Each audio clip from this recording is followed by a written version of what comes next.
बारिश में घमंडी जेठानी और काली देवरानी का बंटवारा। कोयल अपने दो बेटों और बहुओं के साथ रहती थी। उसने अपने दोनों ही बेटों की शादी एक साथ की थी। कोयल की बड़ी बहू शमिता बहुत ही सुंदर और गोरी चिट्टी थी। वहीं पूनम सांवले रंग की थी। शादी के बाद पूनम और शमिता की पहली बरसातों के दिन चल रहे थे। माँ जी, मैं ब्यूटी पार्लर जा रही हूँ। कल घर में पूजा है ना, इसलिए। अरे बहू, मौसम तो कितना खराब हो रहा है। कहीं तेरे घर से निकलते ही बारिश ना आ जाए। ऐसा कुछ नहीं होगा, और अगर आ भी जाएगी तो मुझे बारिश से कोई परेशानी नहीं है। बारिश का पानी स्किन के लिए काफी अच्छा होता है। ऐसा क्या? तो अगर तू जा ही रही है तो अपनी देवरानी को भी साथ ले जा। क्यों सासू माँ, मैं इस काली को अपने साथ कहीं लेकर नहीं जाऊंगी। और वैसे भी कोई भी पार्लर या बारिश इसे गोरी और सुंदर नहीं बना सकती है। बहू, पूनम तेरी देवरानी है, ये तू इससे किस तरह बात कर रही है? ठीक ही तो बोल रही हूँ सासू माँ। और अगर इसे पार्लर जाना है तो ये खुद चली जाएगी। मैं इस काली को अपनी बेइज्जती करवाने के लिए हरगिज नहीं लेकर जाऊंगी। शमिता को अपने गोरे और सुंदर रंग का बहुत ज्यादा घमंड था। वो हमेशा अपनी काली देवरानी को इसी तरह से नीचा दिखाया करती थी, लेकिन पूनम कभी भी पलटकर उसे कोई भी जवाब नहीं देती थी। कोई बात नहीं जेठानी जी, आप ही चली जाइए। वैसे भी मुझे इन ब्यूटी पार्लर वालर जाने का कोई शौक नहीं है। रूप होता तो शौक होता ना। तेरे जैसे तो चाहे कितना भी मेकअप क्यों ना लगा ले, वो रहते काले ही हैं। शमिता पूनम को बिना बात खरी खोटी सुनाकर चली जाती है। शमिता पूनम से बहुत ज्यादा चिढ़ा करती थी, जिसकी वजह से वो हमेशा उससे बहस किया करती थी, और बेचारी पूनम उसकी हर बात को चुपचाप सुन लेती थी। इस तरह से रोज बहसबाजी और रोजाना कलेश होते हुए दिन बीत रहे थे। एक दिन, ए कल्लो, ये मेरे कमरे के आगे से तूने ठीक से साफ क्यों नहीं किया है? बोल। जेठानी जी, मैंने तो सभी तरफ से अच्छे से सफाई की है। अच्छा? शमिता ने वही कमरे के बाहर रखा हुआ गमला उठाया और उसे जमीन में जोरों से दे मारा। गमला फूट गया और चारों तरफ मिट्टी ही मिट्टी बिखर गई। चल, अब इसे साफ कर। पूनम हैरानी से उस गमले को देख रही थी। शमिता की बात सुनकर इससे पहले पूनम कुछ बोलती, वहां उसका पति युग आ गया, जो ये सारा मंजर देख रहा था। भाभी, पूनम इसे साफ नहीं करेगी। इस गमले को आपने तोड़ा है, तो आप ही साफ कीजिए इसे। देवर जी, आप हमारे बीच में मत पड़ो। मैं किसी के बीच में नहीं पड़ रहा हूँ। पूनम मेरी पत्नी है और इसका ख्याल रखना मेरा कर्तव्य है। अच्छा, तो अब आप मुझसे भी जुबान चलाओगे, वो भी इस काली कलूटी के लिए? मेरी पत्नी के बारे में अगर आपने एक शब्द भी बोला तो समझ लेना। तो क्या?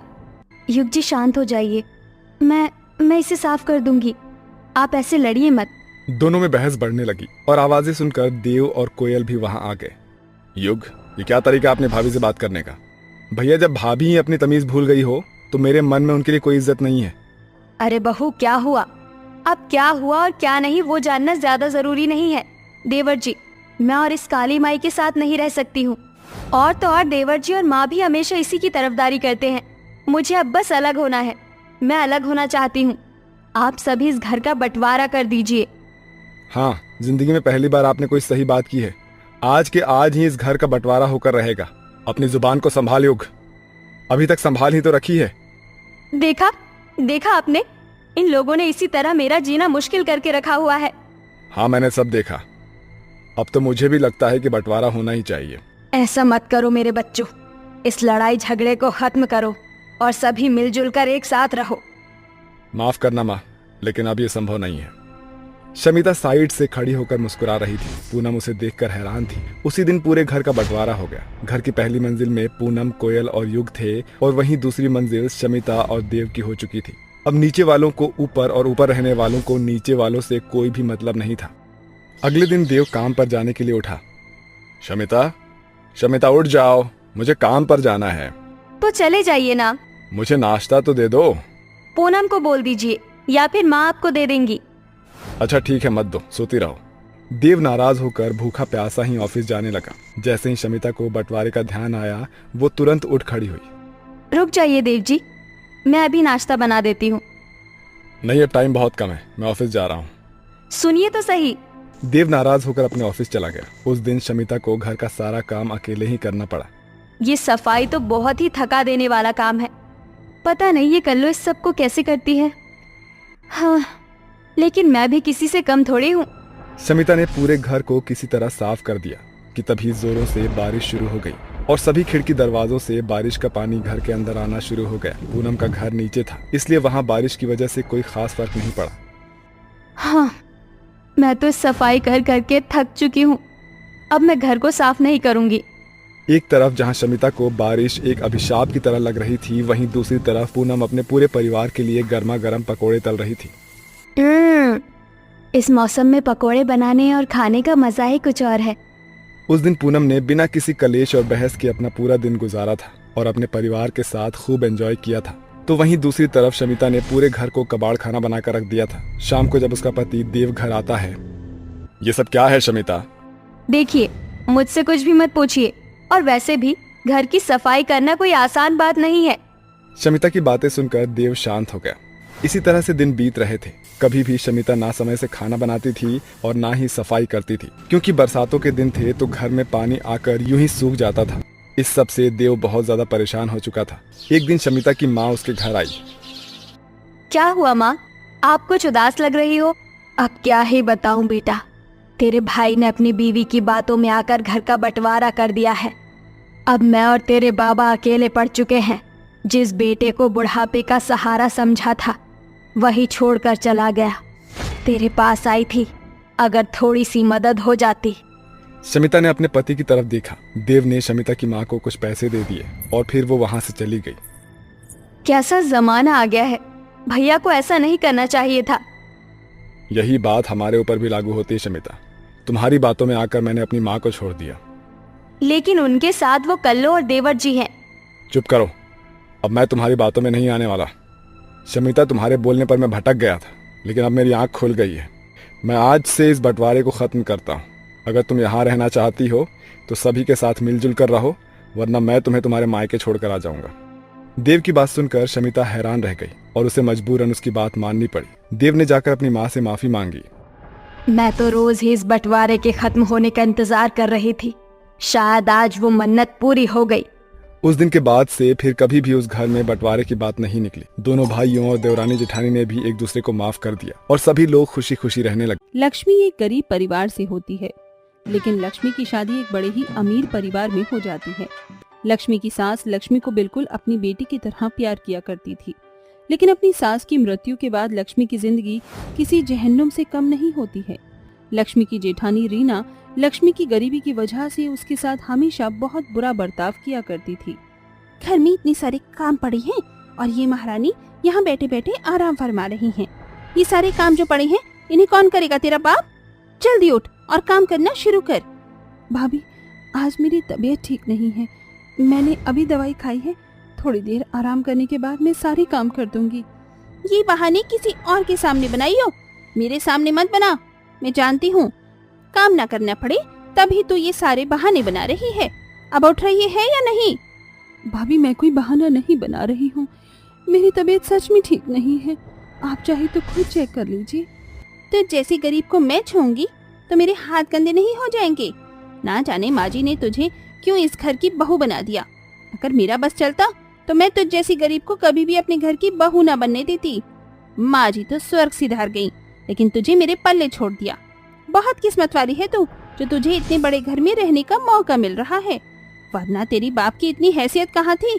वो तो माँ जी की दरिया दिली थी, जो तुझ जैसी लिखान को इस घर की बहू बना कर ले आई। भाभी, आप चाहे जो कुछ मुझे बोल दीजिए, लेकिन मेरे पिताजी को कुछ मत बोलिए।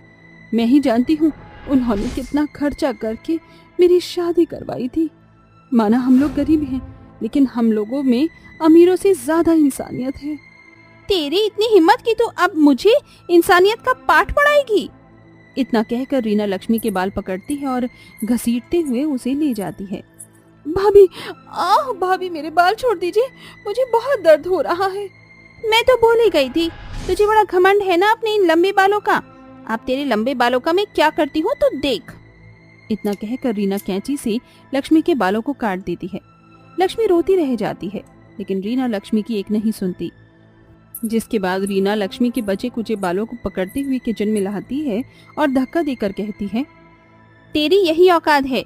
मेरे आने तक ये सारे बर्तन धुल जाने चाहिए और घर के बाकी काम भी हो जाने चाहिए, वरना अभी तो तेरे सिर्फ बाल ही काटे हैं, आगे तेरी जुबान भी काट दूंगी। इतना कहकर रीना वहां से चली जाती है और बेचारी लक्ष्मी अपने बाल पकड़ कर रोने लगती है। लक्ष्मी के पास रोने के अलावा और कोई चारा ही नहीं होता। लक्ष्मी रोते हुए घर के सारे बाकी काम करती है।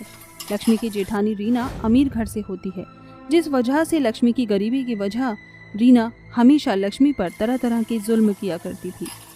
लक्ष्मी देखो, मैं तुम्हारे लिए तुम्हारी मनपसंद कलर की साड़ी लेकर आया हूँ। तुम्हें ये कलर बहुत पसंद है ना? ये तो बहुत ही सुंदर साड़ी है, मैं आपके जन्मदिन पर यही साड़ी पहनूंगी। ठीक है, चलो अब मैं ऑफिस जा रहा हूँ, अपना ख्याल रखना। इतना कहकर रमित ऑफिस के लिए निकल जाता है। रमित के ऑफिस जाने के बाद लक्ष्मी अपने पति की लाई हुई साड़ी को बड़े ही प्यार से देखती है कि तभी लक्ष्मी के कमरे में रीना आ जाती है। अरे वाह, ये साड़ी तो बड़ी ही प्यारी लग रही है, ला जरा इधर तो दिखा। ये साड़ी रमित जी मेरे लिए बड़े प्यार से लेकर आए हैं, इस साड़ी को कुछ मत करिएगा। अच्छा, तो देवर जी ये साड़ी तेरे लिए बड़े ही प्यार से लेकर आए हैं, तब तो ये साड़ी तो जरूर पहनेगी और इस साड़ी में तो सुंदर भी बहुत लगेगी, लेकिन मेरे होते हुए तो सुंदर लगे। तुझे क्या लगता है मैं ऐसा होने दूंगी? इतना कहकर रीना उस साड़ी को किचन में ले जाती है और जलाने लगती है। भाभी प्लीज इस साड़ी को मत जलाइए भाभी, ये साड़ी वो मेरे लिए बहुत ही प्यार से लेकर आए हैं। लक्ष्मी, तो ये क्यों भूल जाती है कि मुझसे तेरी खुशी कभी बर्दाश्त नहीं होती? लक्ष्मी रोती रह जाती है, लेकिन रीना उसकी एक नहीं सुनती। पूरी की पूरी साड़ी जल जाती है, जिसके बाद रीना वहां से चली जाती है। लक्ष्मी गांव की रहने वाली होती है, जिस वजह से लक्ष्मी बहुत ही भोली थी और इसीलिए अपनी जेठानी के जुल्मों के बारे में अपने पति रमित को कुछ भी नहीं बताती है, क्योंकि लक्ष्मी को उसकी जेठानी रीना से बहुत डर लगता था। लेकिन लक्ष्मी अब इन रोज के जुल्मों से थक चुकी होती है, इसलिए बस अब बहुत हो गया, अब मुझे और बर्दाश्त नहीं हो पाएगा। अगर मेरी पूरी जिंदगी ऐसे ही बीतेगी तो मुझे ऐसी जिंदगी नहीं जीनी है। इतना कहकर लक्ष्मी घर से भाग जाती है और एक पहाड़ी पर चली जाती है। लक्ष्मी पहाड़ी से कूदने वाली होती है कि तभी लक्ष्मी को एक आवाज आती है। लक्ष्मी उस आवाज का पीछा करती हुई जाती है तो देखती है कि एक खरगोश के पैर में कांटा लगा है और वो खरगोश दर्द से तड़प रहा है। लक्ष्मी के उस खरगोश की तड़प नहीं देखी जाती और वो जाकर खरगोश के पैर का कांटा निकाल देती है। प्यारी खरगोश, तुम ठीक तो हो ना? तुम्हें दर्द तो नहीं हो रहा ना? लक्ष्मी इतना कह रही होती है कि तभी वो खरगोश एक सुंदर लाल परी के रूप में बदल जाता है। लक्ष्मी, मेरा नाम लाल परी है, मैं तुम्हारी सारी परेशानी जान चुकी हूँ। तुम्हारी जेठानी रीना तुम्हें बहुत ज्यादा परेशान करती है ना? ये लो जादुई आईना, ये हमेशा तुम्हारी मदद करेगा। तुम जब भी इस जादुई आईने से जो भी मांगोगी वो तुम्हें जरूर देगा। लक्ष्मी उस जादुई आईने को लेकर अपने घर आ जाती है और उस जादुई आईने से कहती है, ये जादुई आईने, अपना जादू दिखाओ, मुझे बहुत भूख लग रही है, मेरे लिए खाना ले आओ। लक्ष्मी के इतना कहते ही वो जादुई आईना चमकने लगता है और कुछ ही सेकंड में उस जादुई आईने से बहुत सारा खाना आ जाता है, जिसे देखकर लक्ष्मी बहुत खुश हो जाती है। अब अक्सर लक्ष्मी अपने घर के कामों में जादुई आईने की मदद लिया करती थी और जादुई आईने की मदद से सारा काम कर लिया करती थी। जब से लक्ष्मी की जिंदगी में वो जादुई आईना आया था, तब से लक्ष्मी बहुत खुश रहा करती थी, जिसे देखकर रीना को लक्ष्मी पर शक होता है और एक दिन वो उसके कमरे में जाती है जहाँ जादुई आईना रखा हुआ मिलता है। अरे, ये आईना तो बड़ा ही सुंदर है। भाभी, आप यहाँ क्या कर रही हैं? और आपने ये आईना क्यों ले रखा है? रख दीजिए इसे, वरना ये टूट जाएगा। अच्छा, मुझे तो पता ही नहीं था कि आईना टूटता भी है। चलो इसे फेंक कर देखती हूँ कि ये टूटता है कि नहीं। इतना कहकर रीना वो जादुई आईना जमीन पर फेंक देती है, लेकिन वो आईना टूटने की बजाय हवा में उड़ने लगता है और आईने में से एक आवाज आती है, मैं जादुई आईना हूँ, मुझसे जो भी तुम मांगोगी वो तुम्हें जरूर मिलेगा। क्या ये जादुई आईना है? अब मैं समझी कि तू क्यों इतना आजकल खुश रहती है। अब से ये जादुई आईना मेरा है। ए जादुई आईने, मुझे इस दुनिया की सबसे खूबसूरत लड़की बना दे, मेरे बालों को लंबा कर दे और मेरा रंग बिल्कुल दूध की तरह गोरा कर दे। रीना के इतना कहते ही जादुई आईना चमकता है और देखते ही देखते रीना का रंग काला हो जाता है। रीना के बाल भी सारे गायब हो जाते हैं और उसका चेहरा भी काफी बदसूरत दिखता है, जिसे देखकर रीना कहती है, ये तो मेरे साथ उल्टा हो गया। लक्ष्मी, तूने ही कोई काला जादू किया है ना? तेरी वजह से मेरे साथ ऐसा हो गया। रीना इतना बोल ही रही होती है कि तभी वहां लाल परी आ जाती है। इसमें लक्ष्मी की कोई गलती नहीं है, ये सब तुम्हारे ही किए का फल है। तुमने आज तक जो भी लक्ष्मी के साथ किया, तुम्हें उसका फल मिला है।